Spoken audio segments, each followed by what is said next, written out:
नमस्कार दोस्तों। जब हम कलमकारों की बात करते हैं, लिखने लिखाने वालों की बात करते हैं, तो कई बार बड़ी आश्चर्यजनक बातें भी सामने आती हैं। आज मैं एक ऐसे महान भारतीय लेखक की कुछ बातें आपसे बांट रहा हूँ, जिन्हें मैंने स्वयं देखा भी है, दर्शन भी किए हैं उनके जीवन काल में। और उनका निधन इसी बीते माह अप्रैल में 1979 1989 अप्रैल माह 1979 में इनका निधन हो गया था।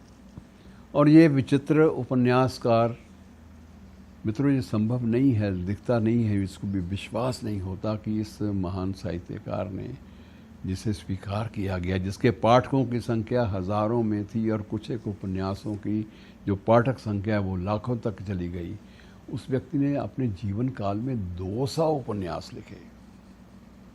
और उनके बारे में एक समीक्षक की टिप्पणी ये भी आती है कि 200 उपन्यास तो आदमी एक जीवन में पढ़ नहीं सकता, और जिस व्यक्ति ने 200 उपन्यासों की रचना की हो, वह व्यक्ति कितना महान होगा, कितना बड़ा कलमकार होगा। उसको बार बार याद किया जाना बड़ा ज़रूरी है हमारे परिवेश में। और छोटा मोटा नाम नहीं, मैं जिस शख्स का नाम ले रहा हूँ वो है गुरुदत्त।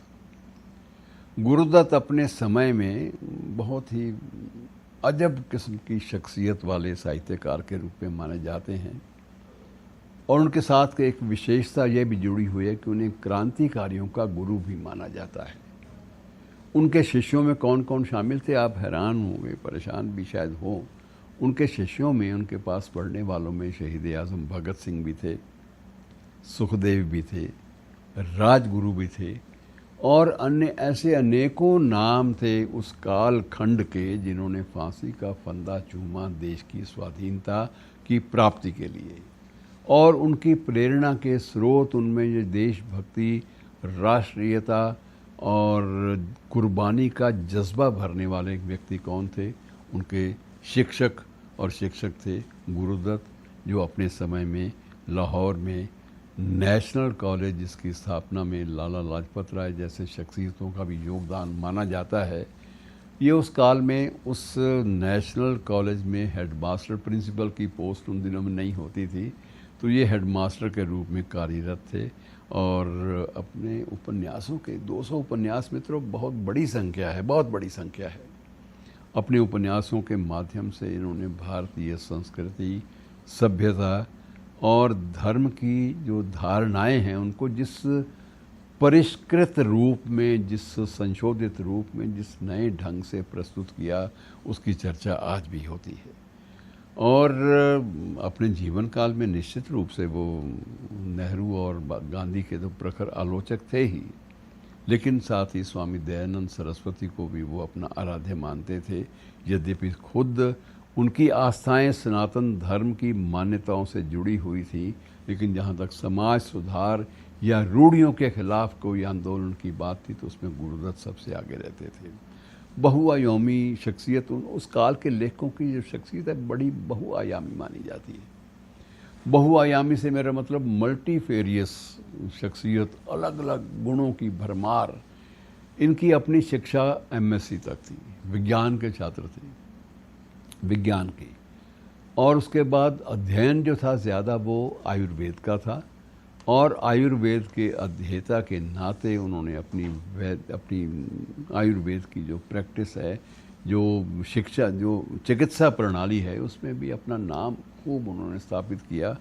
और मैं आपको याद करा दूं कि यूनेस्को ने भी इनकी जो देन है उसको स्वीकार किया।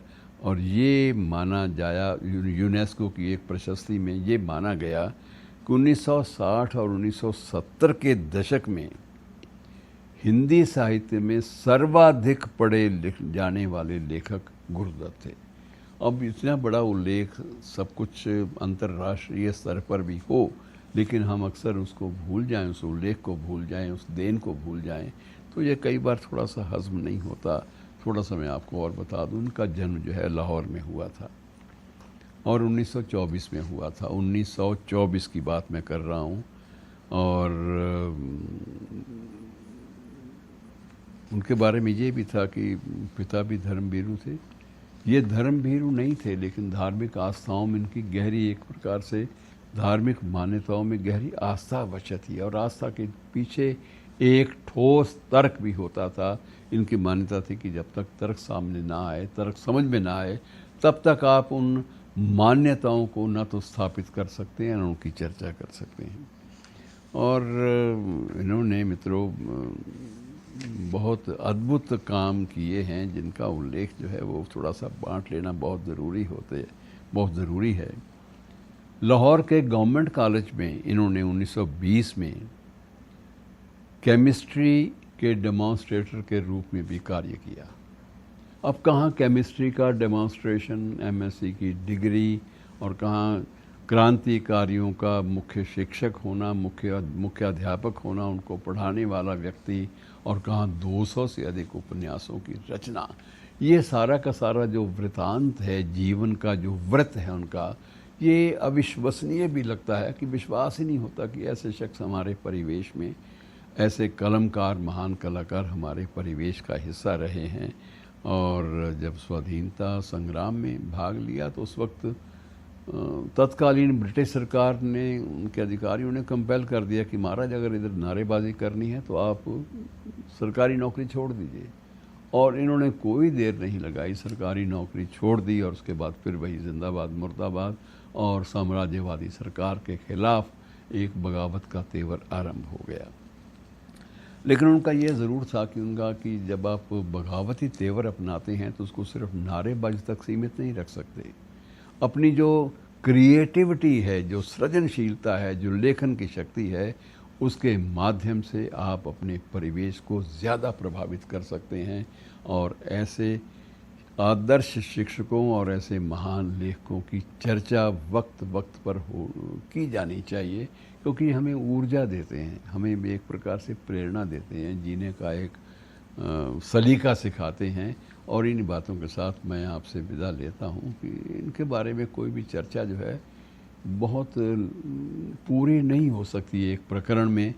और सबसे बड़ी बात ये थी कि इनके समकालीन एक और लेखक थे, चतुर्सेन शास्त्री।